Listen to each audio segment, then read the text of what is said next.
संध्या बचपन से ही पढ़ाई लिखाई में कमजोर थी। रंग उसका सांवला था, नाक नक्शा भी बाकी लड़कियों की तुलना में इतना खास ना था।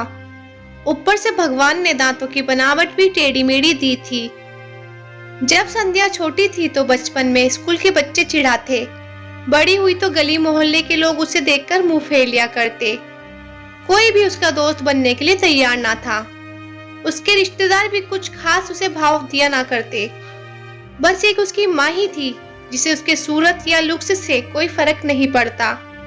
माँ संध्या से और संध्या माँ से बेहद प्यार करती। दुनिया भर की आलोचनाओं को सहने की शक्ति थी माँ संध्या के लिए।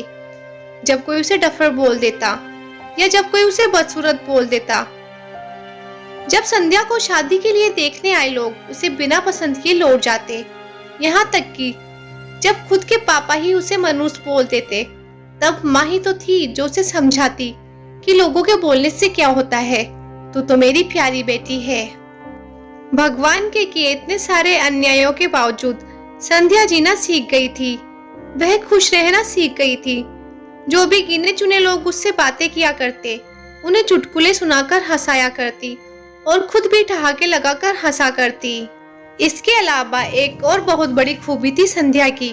उसे खाना बनाने में बहुत मजा आता था, और न सिर्फ खाना बनाने में मजा आता था, उसका बनाया खाना खाकर लोगों को जो स्वाद आता था वह उनको तृप्त कर जाता था। और यह उसने अपने आप तो नहीं आया था। दुनिया के ठुकराए जाने के बाद उसने अपने सारा समय खाने की रेसिपीज की किताबें, रेडियो शोज और टीवी चैनल्स को समर्पित कर दिए थे। संध्या की तारीफ तो कोई भी नहीं करता था, लेकिन उसके हाथों के बने खाने की तारीफ वह हर व्यक्ति करता जो उससे चखता। इस एक गुण की वजह से संध्या अपने आजू बाजू की औरतों में फेमस हो गई थी, क्योंकि जिसे भी खाना पकाना सीखना हो या कुछ नया पकवान बनाना सीखना हो तो वह संध्या के पास आती, और संध्या भी खुशी खुशी उन्हें सब सिखाती। उसके पास आने वाली औरतें अच्छा खाना बनाना सीख जाती, लेकिन लाख कोशिश करने के बाद भी संध्या के हाथों का वह जादू तो जो सबको तृप्त कर जाता था वह कोई नहीं सीख पाता।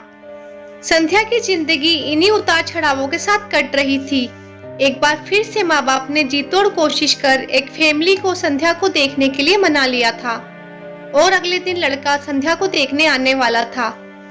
संध्या को इस बात की खबर होने पर वह दुखी और गुस्सा हो गई थी कि बिना उससे पूछे पता नहीं क्यों माँ बाप लड़कों को बुला लेते हैं और उसका मजाक बनवा देते थे।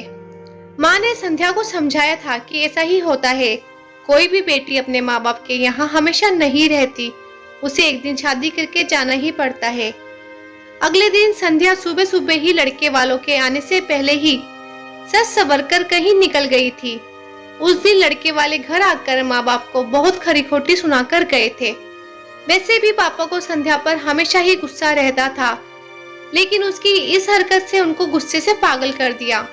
उस दिन पापा ने संध्या का सारा गुस्सा माँ पर उतार दिया था, यह कहकर कि एक मनहूस बेटी को जन्म देकर भी तुम्हारा मन नहीं भरा था, इसलिए उसको लाड़ प्यार देकर सर पर बिठा लिया है। हमेशा अपनी बेटी के बारे में गलत बोलने वालों से नाराज रहने वाली माँ आज खुद संध्या से नाराज हो गई थी, और वह अब संध्या के घर वापस आने का बेसब्री से राह देख रही थी ताकि अपना गुस्सा उस पर उतार सके। सूरज ढलने से पहले संध्या घर लौट आई थी। उसके चेहरे पर एक अजीब सी खुशी थी। हाथों में एक चेक था और एक सर्टिफिकेट भी। संध्या माँ से कुछ कहना चाहती थी, लेकिन इससे पहले कि संध्या अपने मुंह से एक भी शब्द कह पाती, माँ ने उसे खरी खोटी सुनाना शुरू कर दिया। गुस्से में माँ बोलते बोलते इतना कुछ बोल गई कि संध्या ने कभी सपने में भी नहीं सोचा था। माँ ने कहा, बाकी सभी लोग सही थे, तुम सच में मनहूस हो, तुम्हारी वजह से हर कोई परेशान है। अच्छा होता जो तुम पैदा होते ही मर जाती, ये दिन ना देखना पड़ता हमें। गुस्से में बड़बड़ाती और सब्जियां काट रही माँ ने एक बार भी संध्या की तरफ नहीं देखा था। संध्या माँ की बातें किसी पत्थर की मूरत की तरह सुन रही थी। पत्थर की ऐसी मूरत जिसके शरीर में तो जान ना हो, लेकिन आंखों से आंसू की धारा बह रही हो। संध्या ने माँ से पूछा, माँ क्या सच में तुम भी चाहती हो कि मैं मर जाऊं? क्या इतनी बुरी हूँ मैं माँ? अभी भी गुस्सा सर पर सवार होने की वजह से माँ ने कह दिया हाँ। बिना एक पल भी सोचे संध्या ने सीधा अपने कमरे में जाकर कमरा अंदर से बंद कर लिया। 1-2 मिनट बाद गुस्सा थोड़ा शांत होने पर माँ को अपनी गलती का एहसास हुआ तो संध्या के रूम की तरफ गई। उन्हें पता चला कि संध्या ने रूम को अंदर से बंद कर लिया है। गुस्से में कुछ कर ना ले इसलिए माँ ने तुरंत पापा को इस बात की खबर दी। दोनों ने काफी दरवाजा खुलाने की कोशिश की लेकिन जब नाकामयाब रहे तो दरवाजा तोड़ दिया। अपने स्कार्फ से फांसी का फंदा तैयार कर संध्या पंखे से लटक रही थी। ज्यादा वक्त नहीं हुआ था, वे सिर्फ बेहोश हुई थी। माँ पापा ने तुरंत उसे पंखे से अलग किया और बेड पर लेटाया। पापा ने तुरंत डॉक्टर को फोन किया। तब माँ का ध्यान बेहोश पड़ी संध्या के हाथ में पकड़ी एक चिट्ठी और पास ही में पड़े 5 लाख के चेक और 5 स्टार होटल में शेफ की नौकरी के लिए कंफर्मेशन लेटर पर पड़ी जो संध्या अपने साथ लाई थी। माँ और पापा ने वह चिट्ठी खोलकर पढ़ी जो उसने अभी अभी लिखी थी। चिट्ठी कुछ इस प्रकार थी। मम्मी और पापा, मैं जानती हूँ मेरे जन्म से लेकर आज के दिन तक मैंने ऐसा कुछ भी नहीं किया जिस पर आप गर्व कर सके, लेकिन मैं आपको बताना चाहती थी कि आज मैं खाना पकाने के नेशनल लेवल कंपटीशन को जीत चुकी हूँ और ये 5 लाख का चेक मुझे प्रथम स्थान आने के लिए मिला था। जजिस को मेरा खाना इतना पसंद आया था कि उन्होंने मुझे एक बहुत बड़े होटल में बतौर मास्टर शेफ की नौकरी के लिए कंफर्मेशन लेटर ही दिया था। पूरी दुनिया मेरे खिलाफ है, मुझे इस बात का कभी भी कोई फर्क ही नहीं था और न ही बापूजी की कड़वी बातें मैंने कभी अपने दिल पर ली थी, क्योंकि मैं जानती थी कि बाहर से सख्त दिखते मेरे बापूजी अंदर से तो मुझे बहुत ही प्यार करते थे। प्यार ना करते होते तो बिना मांगे मुझे कपड़े, मिठाइयाँ, पटाखे ये सब ना ला कर देते।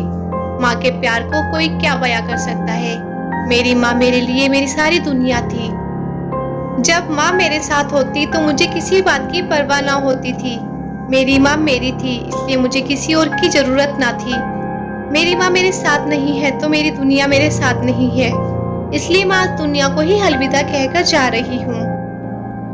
मैं जानती हूँ आपने कभी ना कभी भगवान से ये दुआ जरूर मांगी होगी कि अगले जन्म में मेरे जैसी औलाद ना मिले, लेकिन मैं हमेशा ये प्रार्थना करती थी कि अगले जन्म में तो क्या, मेरे हर जन्म में मुझे आप जैसे ही माता पिता मिले।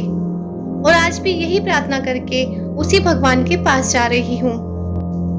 चिट्ठी पढ़ते पढ़ते माँ और पापा सर से पांव तक पछतावे में डूब गए थे और बेहोश पड़ी संध्या के सर पर हाथ फेरते हुए फूट फूट कर रो रहे थे। तो दोस्तों, ये थी हमारी आज की दिल छू लेने वाली कहानी।